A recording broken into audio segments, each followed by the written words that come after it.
할렐루야. 오늘도 하나님의 말씀으로 우리의 영혼이 솟게 되는 역사가 있기를 주의 이름으로 축원합니다. 복음서는 사복음서로 되어 있습니다. 뭐가 있습니까? 마태, 마가, 누가, 요한. 이 사복음서에 공통점이 있다면 예수님은 누구신가? 예수님은 누구신가를 말하고 있죠. 그런데 각 복음서가 가지고 있는 특징이 있습니다. 마태복음은 왕으로 오신 예수 그리스도, 마가복음은 종으로 오신 예수 그리스도, 누가복음은 사람으로 오신 예수 그리스도, 또 요한복음은 하나님으로 오신 예수 그리스도를 말하고 있죠. 이 사복음서는 그리스도에 대해서 말하는데 네 가지의 다른 모습의 그리스도를 보여주고 있더라는 거예요. 우리가 읽었던 이 복음서가 어떤 복음서죠? 마태복음이죠. 마태복음. 그럼 마태복음은 예수님을 어떤 예수님으로? 왕으로 오신 예수 그리스도. 우리가 읽었던 이 본문을 함께 살펴보면서 예수님께서 왕으로 오셨는데 그 예수님은 누구신가? 이것을 알고 우리가 주님이 기뻐하시는 신앙의 고백으로 나아갈 수 있기를 주의 이름으로 축원합니다. 어린이집에 가면 아이들이 배우는 감성 발달 동요가 있습니다. 당신은 누구십니까? 라고 하는데 여러분 아시죠? 한번 들어보셨죠? 당신은 누구십니까? 나 아닌 뭐라고 하고 그러면 그 이름 아름답구나 이렇게 하죠. 아세요? 당신은 누구십니까? 이 질문이 오늘 본문에 나오는 질문이죠. 이 질문을 누가 묻느냐, 또 어디에서 이 질문을 받느냐에 따라서 대답하는 사람의 그 대답이 달라질 수가 있는 거죠. 친구라는 영화를 보니까 선생님이 그 주인공 뺨을 막 때리면서 너가 아버지 마시오 이러죠. 그러니까 그 배우가 하는 말이 우리 아버지 건달인데요. 아무도 안 웃으시니 재밌으라고 이렇게 포인트를 하나 였는데 이렇게 반응이 없으면 제가 이렇게 하고 나서도 되게 힘들죠. 그 사람의 이제 직업을 가지고 그 사람이 어떤 사람이냐, 그 사람이 누구냐를 또 말하기도 합니다. 그렇죠? 그리고 그 사람과의 관계를 통해서 그 사람이 누구냐, 그 사람이 또 어떤 사람이냐를 말하기도 합니다. 만약에요, 장소, 교회에서 누군가가 우리에게 이제 당신은 누구십니까? 라고 물어보면 저는 이 교회 목사입니다 라고 대답을 할 거예요. 대부분은 아마 교회에서 직분을 가지고 장로입니다, 권사입니다, 집사입니다 라고 말을 하겠죠. 만약에 학교에서 선생님이 학생에게 야, 넌 누구야? 라고 이야기를 하면 저 이 학교 학생입니다 라고 대답을 하겠죠. 그러니까 장소에 따라서도 달라질 수가 있고 누가 묻느냐에 따라서도 그 대답이 달라질 수 있다는 거예요. 근데 오늘 예수님께서 제자들에게 너희는 나를 누구라고 생각하느냐라고 물으십니다. 그것도 참으로 뜻밖의 장소에서 그 질문을 하십니다. 예수님께서 자주 가시던 갈릴리 바다가 아니에요. 시장이 아니에요. 또 예루살렘 성전이나 예루살렘이 아니에요. 갑자기 가보지도 않았던, 잘 가지도 않던 그곳 어디로 가셨냐면 가이사라 빌립보라는 지역에서. 갑자기 왜 그곳에서 이런 질문을 하셨을까요? 그리고 제자들은 어떻게 대답을 했을까요? 오늘 우리가 읽었던 이 본문을 가지고 우리가 말씀을 깨닫기를 원합니다. 이 말씀 전에요, 예수님께서 많은 사람들에게 기적을 행하십니다. 5병이어로 5,000명을 먹이시고 7병이어로 4,000명을 먹이시고 또 예수님께서 이 땅에 내가 생명의 떡으로 왔다라고 말씀을 하십니다. 근데 예수님께서 하시는 말씀을 사람들이 이해를 하지 못합니다. 그냥 예수님은 기적을 보여주시는 그런 분으로 이해를 하고 기적만 보여주세요라고 원합니다. 바리새인들과 사두개인들이 와서 예수님께 하늘로부터 오신 그 표적을 우리에게 보여주십시오라고 이야기를 하죠.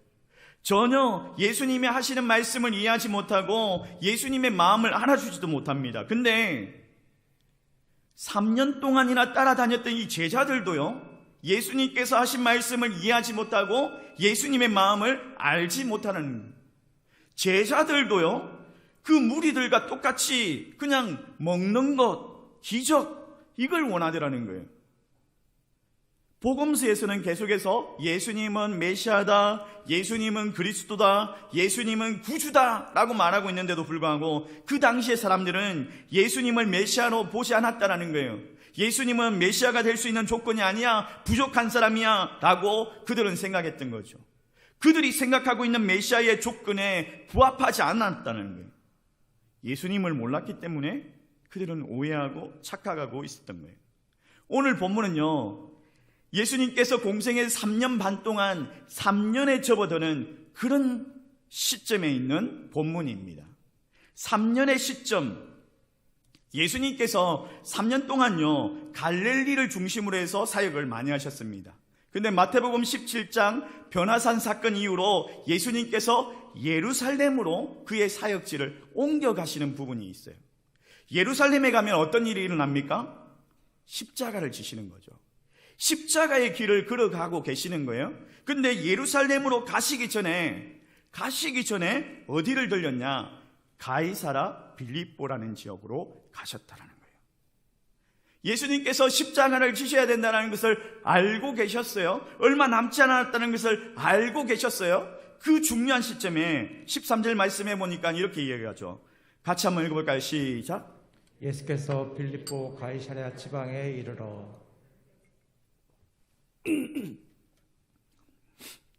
제가 이렇게 설교 원고를 딱 작성을 하면 저희 아내가 이걸 한번 검토를 하거든요. 어저께 저희 아내가 이렇게 검토를 하다가 빌립보 가이사라인데 라고 이야기를 하는 거예요. 빌립보 가이사라나 가이사라 빌립보나 똑같은 말이에요. 똑같은 말이고 똑같은 지역입니다.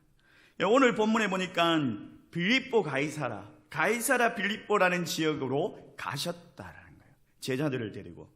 자, 이 지역에 대해서 우리가 알아야지 오늘 예수님께서 하시는 그 메시지를 우리가 알 수 있습니다. 이 지역이 어떤 곳이냐? 예루살렘과 반대쪽에 있는 북쪽에 있는 지역이에요. 근데 가이사라 빌립보라는 곳이 어떤 곳이냐면요, 예수님께서 탄생하실 때 왕이 누구였죠? 헤롯 왕이었죠. 헤롯 왕에게는 아들이 있었습니다. 여러 명의 아들이 있었는데 그 아들 중에 한 사람이 헤롯 빌립이라는 사람이었어요. 헤롯 빌립이 이 지역의 본분 왕이 되어서 그 지역을 다스리고 있는데, 이 헤롯 빌립이 그곳에 황제를 위한 도시를 만든 거예요. 그래서 황제의 그 칭호인 가이사라는 그 칭호와 그리고 자기의 이름인 빌립이라는 이름과 함께 합쳐가지고 가이사라 빌립보라는 도시를 만든 거예요. 그러니까 이 도시가 어떤 도시다? 황제를 위해서 만들어진 도시라는 거예요. 그러니까 황제를 위해 만들어진 도시라면 얼마나 웅장하고 얼마나 화려하고 얼마나 정말 깨끗하고 기대가 되겠습니까? 당시에 그 황제의 이름을 아무데나 그냥 아무렇게나 붙일 수 있는 곳이 아니라는 거예요.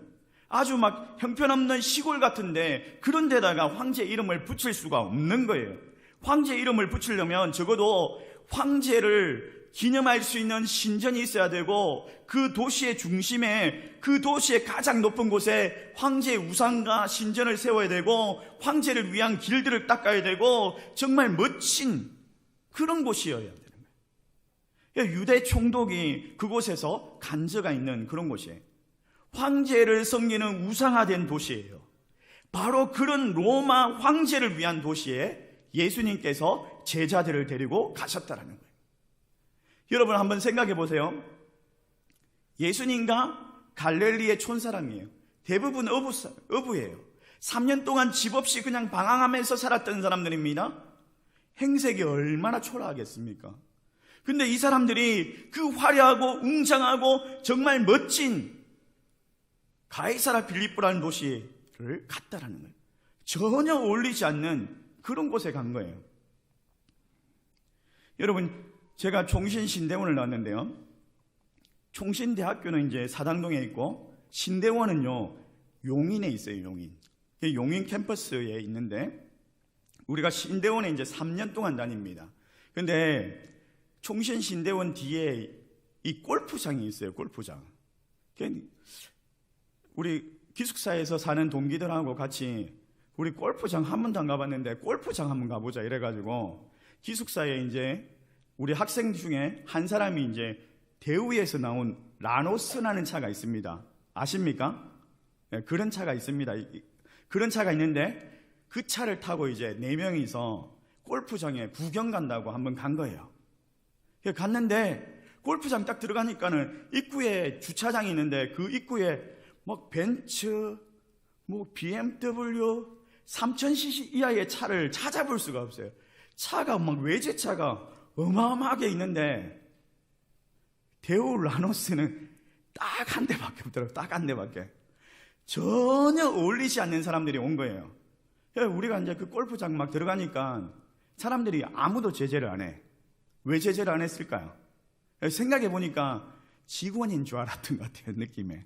심심해서 저희는 구경하러 이제 그게 골프장이 어떤 곳이냐, 골프장 한 번도 안 가봤으니까 구경하러 갔지만은 예수님은 아무런 이유 없이 심심해서 가이사람 빌립보라는 지역에 가지 않았다는 거예요. 예수님께서 의도를 가지고 이 황제의 도시에 제자들과 함께 오셨다라는 거예요. 어떻게 보면 제자 훈련을 마치고 제자들과 함께 마지막 수학여행, MT를 가고 있는 거예요. 마지막 이 단계를 통해서, 이 MT를 통해서 예수님께서 뭔가를 가르쳐 주시기를 원하셨다는 거죠. 예수님께서 질문을 하시는데 그 의도가 있는 질문을 하고 있습니다. 어떤 질문이냐? 13절 말씀에 이렇게 이야기하죠. 사람들이 인자를 누구라고 하느냐? 제자들이 뭐라고 이야기합니까? 14절 말씀 우리 같이 한번 읽어볼까요? 같이 읽습니다. 시작. 이르되 더러는 세례 요한, 더러는 엘리야, 어떤 이는 예레미야나 선지자 중에 하나라 하나이다. 사람들이 예수님을 세례 요한이다, 엘리야다, 또 예레미야다 이렇게 이야기하면서 하나님의 선지자 중에 한 사람으로 생각합니다 라고 말하고 있죠. 그들이 언급했던 공통점이 뭡니까? 하나님의 선지자다라는 거예요. 그러니까 그 당시의 사람들이 예수님께서 하시는 말이나 예수님께서 하시는 일들을 보면서 하나님께서 보내신 것은 분명한데 하나님의 선지자 정도로만 생각했다라는 거예요. 메시아, 그리스도, 구원자로 생각하지 않았다는 거예요. 그들이 그토록 기다리던 메시아가 아닌 거예요. 그들이 생각했을 때 메시아는 더 강력하고 더 뛰어나고 더 화려하고 더 영광스러운 그런 분이어야 된다는 거예요. 우리가 로마의 식민지로 살고 있는데 우리를 정치적으로 구원할 수 있는 강력한 힘을 가진 그런 메시아를 기대하고 있었던 거죠. 근데 예수님을 보니까 전혀 그런 모습이 아닌 거예요. 그래서 예수님은 메시아의 모습, 그들이 기대하는 모습이 아닌 거예요. 메시아가 아니다. 근데 예수님께서는 의도하시는 바가 그 사람들의 생각이 아니죠. 예수님은 그 사람들이 예수님을 어떻게 생각하느냐만 듣기를 원하신 것이 아니다는 거예요. 거기서 끝나지 아니하고 그 다음 핵심적인 질문을 던집니다. 15절 말씀이에요. 같이 한번 읽어볼까요? 같이 읽습니다. 시작. 이르시되 너희는 나를 누구라 하느냐? 여기에 중요한 단어가 있죠. 뭐가 있습니까? 너희는 나를 누구라고 하느냐? 이게 핵심인 거예요. 그 사람들의 대답이 아니라 제자들, 3년 동안 나와 동행했던 너희들의 대답은 뭐냐라는 거예요. 여러분, 이 질문은요, 제자들에게만 해당하는 질문이 아니라 우리에게 던지는 질문입니다. 예수님께서 우리에게도 묻습니다. 너희는 나를 누구라고 생각하느냐? 라고 물으시고 있어요. 여러분 뭐라고 대답하실 거예요? 여러분 뭐라고 대답하실 거예요? 오늘 이 설교가 끝날 때 여러분의 대답이 정해질 수 있기를 원합니다. 근데 지금 이 질문을 하시는 장소가 어디라고요? 가이사랴 빌립보. 가이사랴 빌립보는 황제의 도시라는 거예요. 이걸 기억할 필요가 있습니다. 그리고 마태복음은 어떤 복음서다? 왕으로 오신 예수 그리스도. 왜 이곳에서 하필이면 이런 질문을 했을까라는 의문을 딱 던지면 답이 나옵니다. 당시에 로마는요, 팍스 로마나라고 해서 로마가 지배하고 그러면 평화가 임한다라고 하면서 그들이요, 정복 전쟁을 하는데 그것을 정당화시켰습니다. 로마가 무력으로 다른 나라를 지배합니다. 정복합니다. 그러면 평화가 이루어질 것이다 라고 말하면서 그들이 팍스 로마나라고 하면서 막 정복을 해요. 그래서 육체적으로 강한 것, 또 강력한 인간, 높은 지식과 막 육신의 아름다운 이런 것들을 추구하고 나아가는 거예요. 강한 군사력, 정보력, 두뇌와 지식 이런 것들을 추구하는 사회로 나아가는 거예요. 그런 것들을 통해서 평화를 이룰 수 있다고 생각했던 거죠. 그리고 그것을 가시하기 위해서 막 웅장한 건물을 짓고 황제의 신전을 만들고 대형 도서관을 만들고 근육질의 남자의 막 조각상과 벌거벗은 여인들의 조각상을 세웠어요. 그렇게 세워진 도시가 바로 가이사라 빌립보라는 도시인 거예요. 이곳에 낙원과 같이 평화가 있다는 것을 선포하고 있는 거예요. 그런데 그 한복판에서 예수님께서 제자들에게 물으십니다. 너희는 나를 누구라고 생각하느냐? 그때 제자들을 대표해서 베드로가 뭐라고 이야기합니까? 16절 말씀입니다. 우리 같이 한번 읽어볼까요? 같이 읽습니다. 시작. 시몬 베드로가 대답하여 이르되 주는 그리스도시요 살아계신 하나님의 아들이시니이다. 이 고백이 우리의 고백이 될 수 있기를 주의 이름으로 축원합니다. 베드로가 정말 유명한 신앙의 고백을 했죠. 주는 그리스도시요 살아계신 하나님의 아들이십니다라고 고백을 했습니다. 그가 말한 대답 속에는요, 이런 의미가 또 포함되어 있습니다. 예수님, 이스라엘을 지배하는 로마의 황제가 여기 있다 해도 저는 예수 그리스도가 하나님의 아들이요 온 세상을 지배하고 온 세상을 통치하시는 구원자이심을 내가 믿습니다라고 고백하는 거예요. 아멘이십니까? 예수님께서 이 베드로를 칭찬하십니다. 그것을 알게 하신 이는 너가 아니라 하나님이 하신 것이다 라고 말씀하시죠. 그리고 그렇게 고백한 베드로에게 또 하나의 중요한 비밀을 가르쳐 주십니다. 예수님께서 고난을 당하시고 십자가를 지고 죽음을 당한 후에 부활하신다라는 그 비밀스러운 것을 가르쳐 주시죠.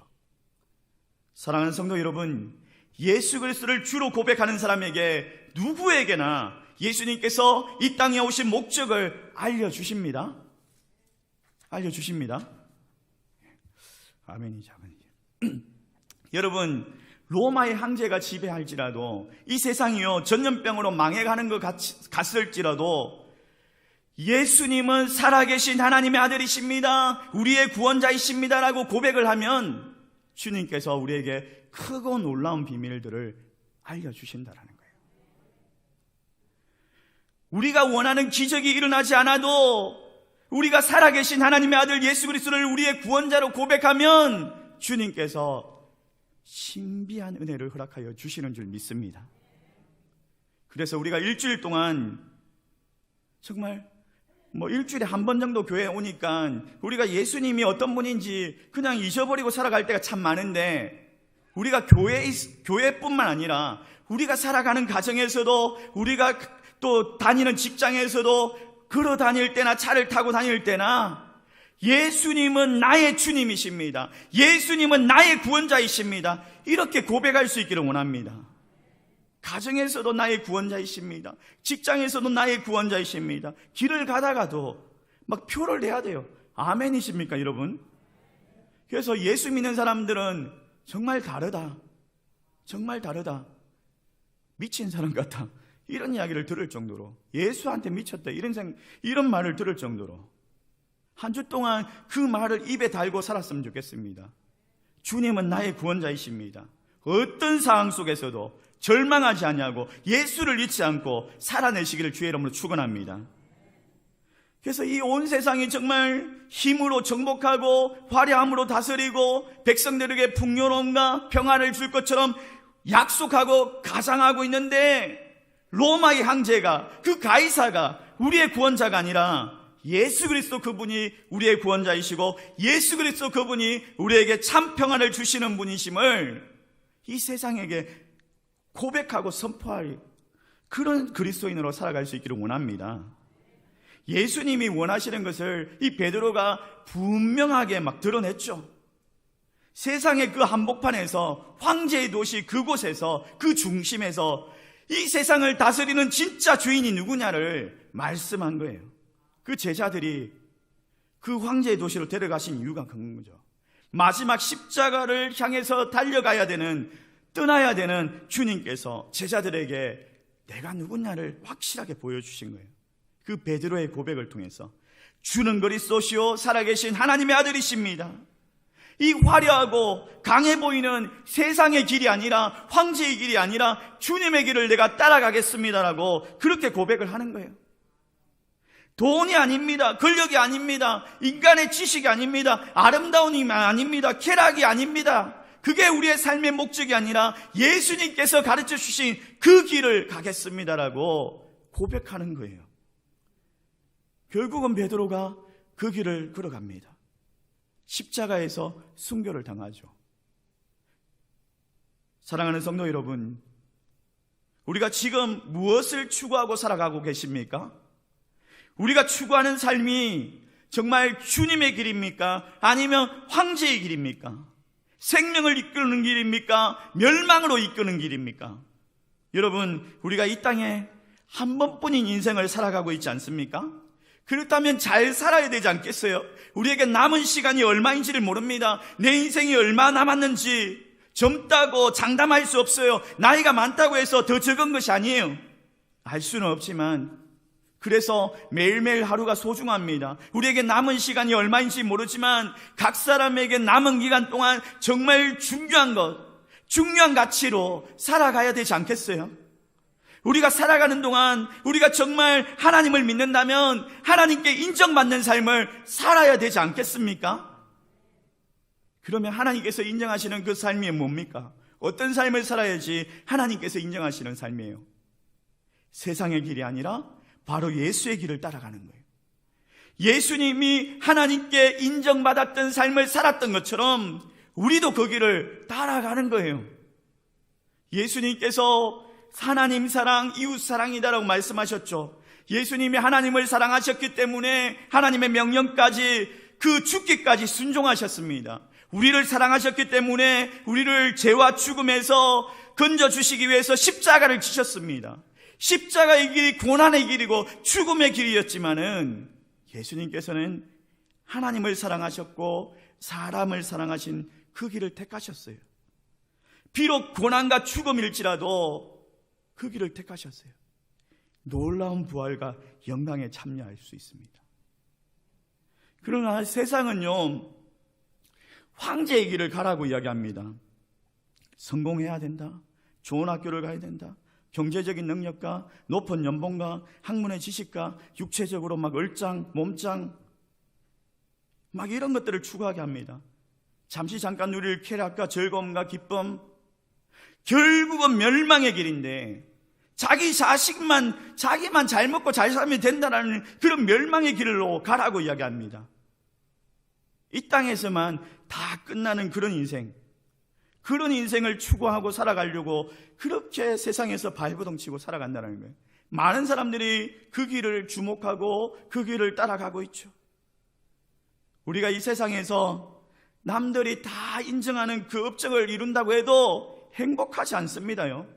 반대로 오히려 더 불행해질 수 있어요. 인간은 동물이 아니기 때문에 많이 가지고 많이 먹고 잘생기고 평안하고 그렇다고 해서 행복해지느냐? 아니에요. 배가 부르다고 해서 우리가 행복해지는 것이 아니에요. 잠시 잠깐 그럴 수 있지만은 그게 만족이 아니에요. 끝없는 허무함이 찾아옵니다. 지독한 허무함이 찾아옵니다. 계속해서 막 추구하려고 하죠. 돈을 가진 사람들 보세요. 더 많이 가지려고 더 욕심을 내고 끝이 없습니다. 벌면 벌수록 더 많이 벌려고 하는 게 그 마음에 뻥 뚫려 있으니까 세상이 그냥 다 집어삼켜도 그게 만족이 안 되는 거예요. 이게 황제의 길을 가는 사람이에요. 이 황제의 길을 간다고 해서 평화가 주어지느냐? 아니에요. 그것은 만족이 아니라 허무함이에요. 지독한 허무함이죠. 우리가 그런 존재로 만들어진 사람이 아니에요. 하나님의 형상으로 만들어진 사람들입니다. 하나님께서 이 세상보다 더 훨씬 더 큰 존재로, 더 귀한 존재로 만드셨어요. 하나님께서 우리를 사랑하셔가지고 그의 하나님 아들 예수 그리스도를 죽기까지, 죽음에까지 내어주실 정도로 우리를 구원하셨어요. 우리가 세상에 그 가치와 비교할 수 없는 그런 존재라는 거예요. 얼마나 교귀한 존재인지는 모릅니다. 사람을 바라볼 때마다 저 사람 별 볼 일 없는 사람이야, 이게 아니에요. 이건 세상이 바라보는 시각입니다.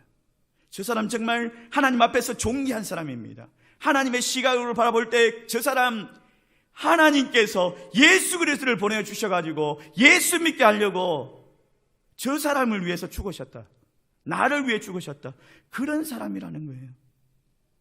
여러분, 주님의 길로 나아갈 수 있기를 원합니다.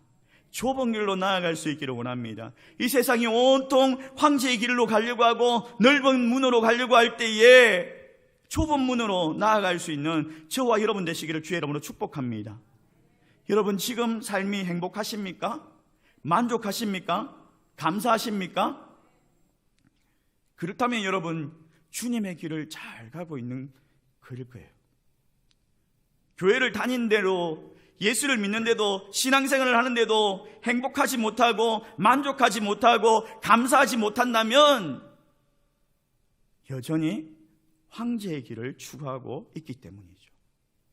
더 화려하고 더 멋지고 더 강력하고 더 힘있고 세상이 말하는 것들, 그 가득한 세상이 말하는 것들, 그 가이사라 빌립보와 같은 그 세상이 추구하는 것들을 바라보고 있기 때문에 그래서 허무하고 만족하지 못하는 거예요. 그런 여러분, 주님께서 질문하십니다. 너는 나를 누구라고 생각하느냐? 너는 나를 누구라고 생각하느냐? 여러분, 주는 그리스도시요 살아계신 하나님의 아들이십니다라고 고백할 수 있기를 주의 이름으로 축원합니다. 세상이 추구하는 황제의 길이 아니라 예수님의 길, 초라하고 고난과 고통, 낮아지고 겸손하고 사람을 섬기기 위해서, 하나님을 사랑하기 위해서 때로는 버려야 되고 때로는 포기해야 되고 때로는 양보해야 되고 때로는 죽어야 되는 그 길, 그 길로 나아갈 수 있기를 원합니다. 그 길이 부활이 있고 그 길이 영광이 있습니다. 여러분, 예배를요 마치고 딱 나아갈 때 여러분들이 그렇게 고백할 수 있기를 원합니다. 저는 살아계신 하나님의 아들 예수 그리스도, 그분이 나의 구세주입니다. 내가 황제의 길을 가지 아니하고 예수의 길을 가겠습니다. 그런 결단으로 오늘 예배당 문을 나갈 때 그런 결단으로 나아갈 수 있기를 원합니다. 예배가 끝나고요 이 자리를 나갈 때요 그런 결단이 없으면 그건 예배가 아니에요. 결단이 있어야 돼요. 우리 함께 고백해 볼까요? 따라해 볼까요? 같이. 저는 황제의 길이 아니라 예수의 길을 가겠습니다.